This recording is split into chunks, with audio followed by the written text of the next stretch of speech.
시청자 여러분 안녕하십니까? VOA 뉴스투데이 시작합니다. 미국 재무부 고위 당국자가 최근 드러난 북한과 러시아의 무기 거래에 대해 명백한 제재 위반이라는 입장을 밝혔습니다. 재무부는 제재 대상에 오른 러시아 업체들의 군사 장비를 제공하는 기업들에게 계속 제재를 부과할 것이라고 강조했습니다. 첫 소식 이조은 기자가 보도합니다. 미국 상원은행위원회가 20일 러시아에 대한 제재를 주제로 개최한 청문회에 미국 재무부의 엘리자베스 로젠버그 테러 자금 조달 및 금융범죄 담당 차관보와 법무부의 앤드류 애덤스 클랩토캐처 태스크포스 국장이 출석했습니다. 로젠버그 차관보는 최근 드러난 러시아와 북한 간 무기 거래 문제를 지적하며 추가 제재 부과를 시사했습니다. It is certainly a violation of sanctions when entities in Iran or North Korea supply Russian designated entities with military equipment. So, for example, earlier this month, the Treasury Department imposed sanctions on Iranian entities that were supplying UAVs to Russia in violation of our Russia sanctions. And our approach here will be to continue to impose sanctions to hold accountable those suppliers to Russian designated entities. 러시아의 우크라이나 침공에 대응해 러시아 재벌을 제재하기 위한 목적으로 지난 3월 신설된 법무부 산하 TF 클랩토캡처를 이끌고 있는 애덤스 국장은 제재 국가들인 러시아와 이란, 북한의 제재 회피는 서로 연관돼 있다고 지적했습니다. What we see are efforts to evade sanctions in Russia, but they also tie into efforts to evade sanctions in Iran and North Korea. There are partnerships and growing partnerships in Iran and North Korea, in particular due to the success of our sanctions regime and the success of the export control regime. 앞서 미국 국방부의 패트릭 라이더 미국 대변인은 지난 6일 러시아가 탄약을 요청하기 위해 북한과 접촉했다는 징후를 갖고 있다고 밝혔습니다. 국무부의 베단트 파텔 국무부 수석 부대변인도 브리핑에서 러시아 국방부가 우크라이나에서 사용하기 위해 로켓과 포탄 수백만 발을 북한으로부터 구매하는 과정에 있다며 이번 구매는 러시아군이 수출 통제와 제재로 인해 우크라이나에서 심각한 보급 부족에 계속 시달리고 있다는 것을 보여준다고 지적했습니다. 한편 이날 상원 청문회에선 북한 해커들의 가상화폐 돈 세탁에 활용된 토네이도 캐시와 같은 가상화폐 믹서 서비스에 대한 제재 문제도 제기됐습니다.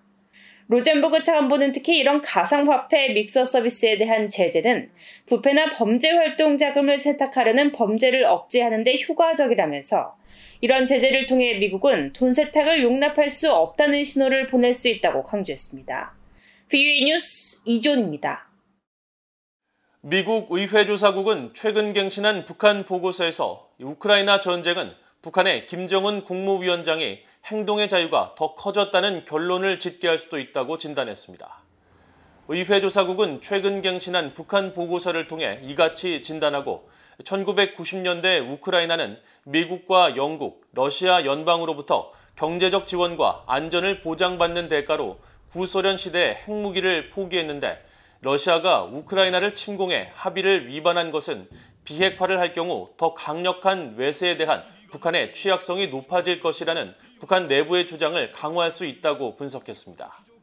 보고서는 또 미국과 미국의 동맹, 파트너, 그리고 중국과 러시아라는 두 축 사이에 득실이 없는 제로섬 경쟁이라는 국제정세 인식은 북한을 더욱 대담하게 만들 수 있다면서 북한 김정은 국무위원장은 자신이 핵무기와 미사일 프로그램을 이용해 한국과 미국 혹은 일본을 강압한다면 중국과 러시아는 북한에 대해 징벌적인 조치를 하지 않고 오히려 북한 정권의 안정성을 보존하기 위해 과거 냉전 시기 북한을 지원했던 것처럼 북한에 경제적 지원을 제공할 수 있다고 결론 내릴 것이라고 분석했습니다.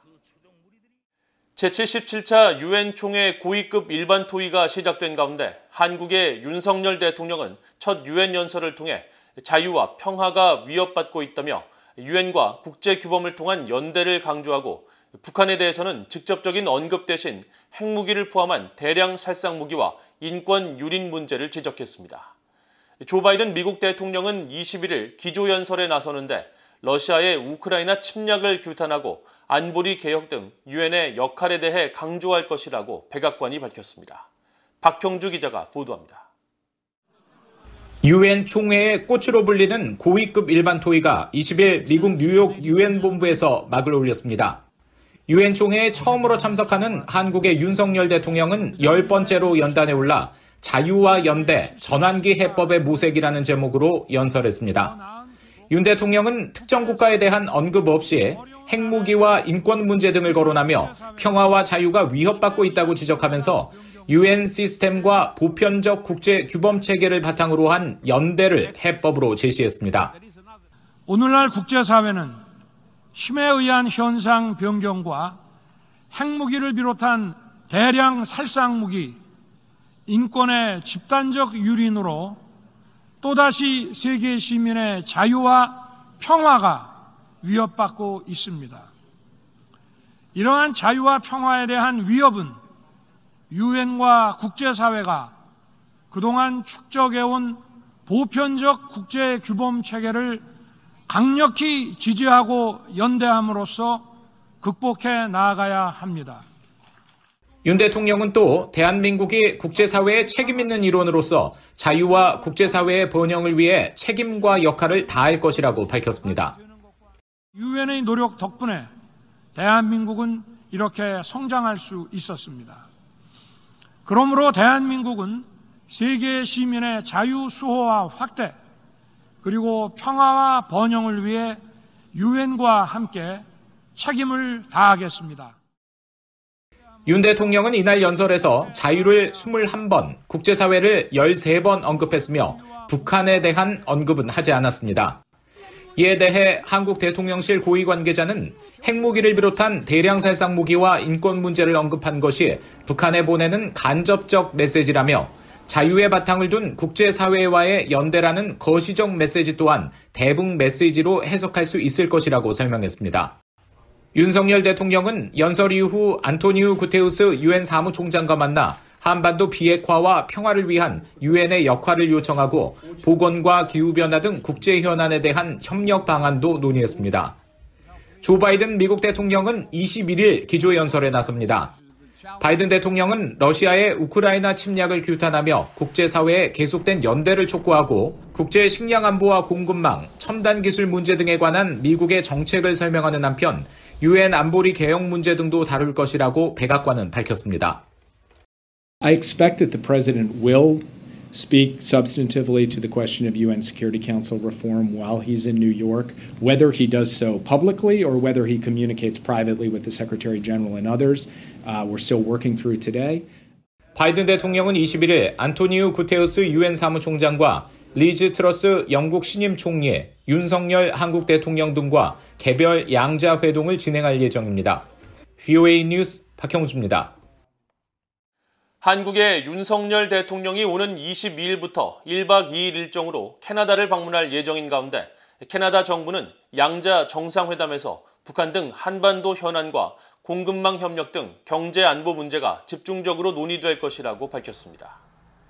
캐나다 외교부 대변인실은 20일 VOA에 쥐스탱 트리도 총리가 23일 수도 오타와에서 윤 대통령과 만나 공유된 우선순위를 논의하고 전기차 배터리와 주요 광물, 신흥기술 분야 협력을 비롯해 양질의 일자리 창출과 근로자 지원을 위한 공급망 확보 분야 등 경제 협력을 강화할 것이라고 강조했습니다. 또한 이번 회담에서 북한 문제를 포함한 한반도와 영내 안보 현안을 논의할 것이라며 북한의 해상활동 감시 저지 활동인 네온 작전을 비롯해 한반도 영내 안보와 관련해 양국의 지속적인 협력 방안을 모색할 것이라고 밝혔습니다. 한편 캐나다 토론토 대학도 VOA에 윤 대통령이 토론토대를 방문해 인공지능 분야 전문가를 만날 것이라며 이번 방문을 통해 디지털 강국이 되기 위한 방안과 함께 한국과 토론토의 인공지능 생태계 간 협력을 논의하고 궁극적으로 양국 간 번영과 사회 안녕을 증진할 것이라고 강조했습니다. 인권단체 국제 앰네스티가 한국의 문재인 정부 당시 강제 북송된 탈북어민 2명의 신원이 최근 밝혀진 것과 관련해 북한은 해당 어민들의 현재 생사 여부를 공개해야 한다고 밝혔습니다. 국제 앰네스티는 20일 관련 사안에 대한 VOA의 논평 요청에 북한 당국은 북송된 두 어민의 권리를 국제 인권 기준에 따라 보장해야 하며 그들이 공정한 재판을 받을 권리를 위해 생사 여부와 현재 위치 등을 조속히 공개해야 한다고 밝혔습니다. 한편 지난주 북한 자유이주민 인권을 위한 국제의원연맹 총회 참석차 미국을 방문한 한국 여당 국민의힘 국회의원들은 강제 북송 어민들의 이름과 나이 등 신원을 공개한 뒤 북한은 국제사회에 이들의 안위를 확인해 줄 것을 촉구했었습니다. 지난달 북한이 중국에 가장 많이 수출한 품목은 텅스텐 정광인 것으로 나타났습니다. VOA가 중국 해관총서의 북중무역 세부 자료를 살펴본 결과 북한은 8월 한 달간 중국으로부터 미화 1,158만 달러어치 총 987.79톤에 달하는 텅스텐광과 그 정광 제품을 수출했습니다. 이는 지난 2019년 대중 텅스텐 정광 수출 총액에 근접한 수준으로 올해 1월부터 7월까지 수출액을 더할 경우 이미 2019년 총액을 상회합니다.